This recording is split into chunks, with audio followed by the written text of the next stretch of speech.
What's good, YouTube? It's your boy Playmaker Way with the playbook, and you are the title man. Top 5 things I started to do that helped me become extremely profitable with trading Forex. All right, now this is your first time clicking the channel. Welcome. I do appreciate you giving this video a chance, but make sure you hit that sub button and that bell button because we don't just post informational videos. Also posted a trade breakdown last week, and of course we live trade and live stream every day, London session 3 AM EST on this exact same channel, so you don't want to miss out. Now, of course, you can make the live streams. Click the first link in the description. Join the free signal room. Here's some of the results of how we did last week on this side of the screen while I'm talking. So make sure you check that out, all right? Now, number 1 is being realistic. A lot of people have expectations. They see a bunch of videos of people profiting, but a lot of people don't post their losses. Losses do happen. No strategy is 100% accurate. So me personally, I know a lot of other people can relate to this. As soon as I was red, or as soon as I was blue and the price starts to retrace, I would freak out, close my trade, try to chase trades, add extra entries, all this other crazy stuff. But no, before you enter any trade, you should have already did your analysis. You should already identify your stop loss and your TP. So once you enter, you just gotta let the trade do its thing, all right? I know that sounds pretty simple, but trust me, like trading is definitely a psychology game. It's like 80% psychology, 10% strategy, 5% back testing, and then 5% risk management. That's literally what it is. Probably can tweak the numbers a little bit, but it's definitely mostly psychological, for sure. Now, number 2, not looking at your phone, but strictly looking at the chart. All right, this goes back to the first one, being realistic. You're looking at that blue number and that red number fluctuate, blah, blah, blah. You're seeing the numbers, especially if you're trying to pass these funded accounts or trading bigger capital than you're used to, those numbers are gonna move a lot quicker up and down, and that's gonna really mess up your psyche, all right? You didn't enter a trade based off of that. You entered a trade based off the charts and based off your analysis. So the whole time, you need to strictly look at the chart. Only time you should pull out your phone is if 2 things. 1, a TP got hit, or 2, you're considering securing profits, taking partials, break even, whatever y'all do, which y'all should not be just staring at your phone screen while in a trade, especially when you just enter the trade, because newsflash, as soon as you enter a trade, you're gonna be red anyways, you're gonna be in drawdown anyways. That's just how it works. Spread, charges, all that good stuff. So don't do that, trust me. If you just strictly look at the charts, you're gonna be a lot calmer. You're gonna be able to see exactly what's going on, and just try it out, all right? Just try it out and let me know what you think. Just try it out. Number 3 is patience. And this is patience while in a trade and while waiting for your setups outside of the trade. Now think about it like this, like especially me when I live trade every day. Some days as soon as we get on the stream, we jump into the trades, the next candlestick. Sometimes we take an hour before we enter trades. Sometimes I might not even enter a trade that first hour of me streaming, all right? Every day is gonna be different. Things are gonna be continuing from the day before, especially when it's the new week, middle of the week. There's gonna be continuing moves from the day before. It's going to be levels of traffic is stuck on. It's going to be waiting for, it's going to be stuck in these key price levels, or you're going to be having to wait for price to enter these key price levels. Every day is different. The strategy is the same, but every day is different. There's going to be different opportunities. There's going to be more opportunities one day, less opportunities. You might catch a big move this day, might be slow the next day. So you just have to be patient. There is no set time frame for when you should enter a trade. Just because you enter a trade at this time, 3 days in a row, and then the 4th day, you know, things are slow or there's no good entry, that's a part of the game. That's why you gotta have your rules, you gotta have discipline and patience, all right? If you feel pressure to enter a trade, especially when there's not a setup, you're just wasting your money and throwing it away, all right? A lot of people be gambling. We're not here to gamble. We're here to take calculated risk, high probability entries, and to make money in the long term. We want to end at least the week, if not each day, blue, all right? Especially the month and the quarter, all right? And you can't do that if you're just throwing your money in anywhere, in any type of way. So patience is definitely important. Now going to the other hand, while you're in the trade, same thing.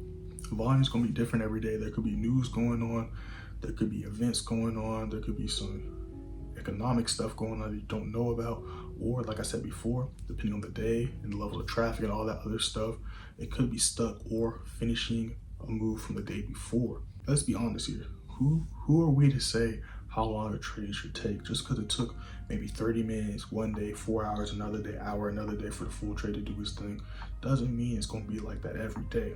All right, every day is a different day. You have your SL, you have your TP. What I tell my members and students all the time, because people will hit me up in the group chat and stuff like, is anyone still holding this trade? Are you still holding? Are you still holding? And what they like to say is, did SL get hit? No. Okay, so I'm still holding. Did TP get hit? No. Okay, so I'm still holding. Because again, your SL is there for a reason, your TP is there for a reason. So hold to SL or TP gets hit. All right. And this goes back to the first one, being realistic.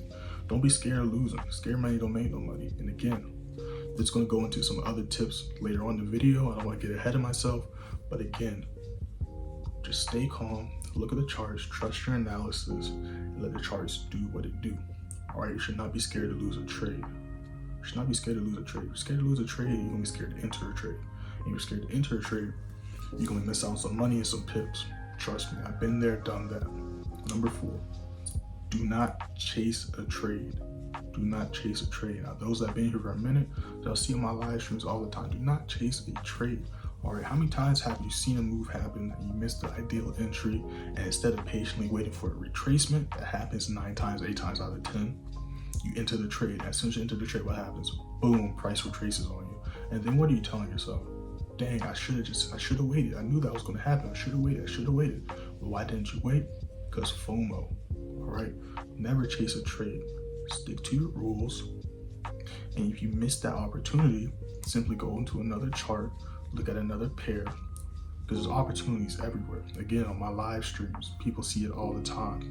Missed the opportunity, I'm like, dang, that sucks. Let me look at some correlating pairs, let me look at some other charts, let me look at some other setups, and most importantly, wait for price to retrace. Trust me. Because again, the goal isn't to jump into a bunch of trades. The goal is to make sure the trades you do enter are high probability setups and you profit off those trades for the most part. Okay, so don't chase trades. Just stop it. No more chasing trades. It's 2023, y'all. No more chasing trades. Number 5 is having proper risk to reward. I'm not just talking about risk to reward, but I'm talking about proper risk in general. Risk management. Let's say that. Risk management. And a lot of people talk about this. I'm gonna go a little bit in depth. I go fully in depth in my course, but I'm still gonna go in depth for y'all as well, because a lot of people always talk about proper risk, use proper risk, but nobody really understands what that means. So let me break down what that means. You need to look at your account size, because everything's numbers, right? Everything's numbers.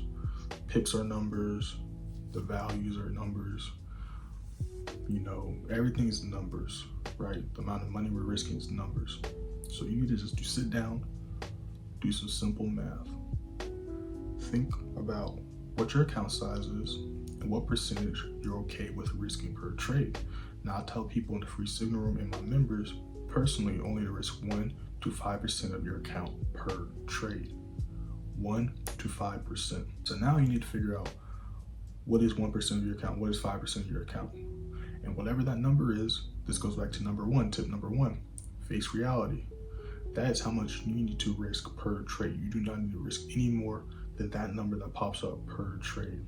That way, if you literally risk that same amount per trade, and you have proper risk rewards on your entries and your trades, even if you lose a trade, even if you lose 2 trades, 1 trade can cancel out those 2 losses.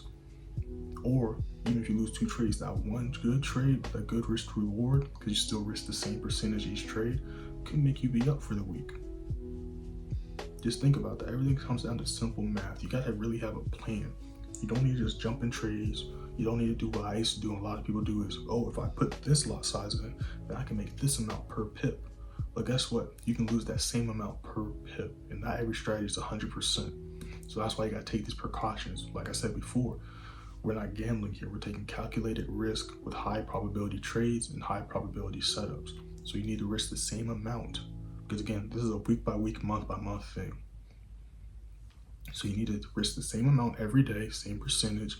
That way in the long run, even if you do take some losses on the way, you'll still be up by the end of the week and the month for sure. All right, and y'all enjoyed this video, make sure to like, share, and subscribe. Comment down below any questions, comments, concerns you may have. Make sure you join that free signal room, first link in the description. If you want to contact me directly, hit me up on Instagram at playmaker_way, same spelling as the YouTube. Also follow me on TikTok, playmakerway. If you're interested in learning how I trade or taking all my signals, getting notified as soon as I enter a trade, click that second link in the description, the third link in the description. And I'll see you on the next video, or I'm gonna catch you on the live stream, whichever one comes first. We out though.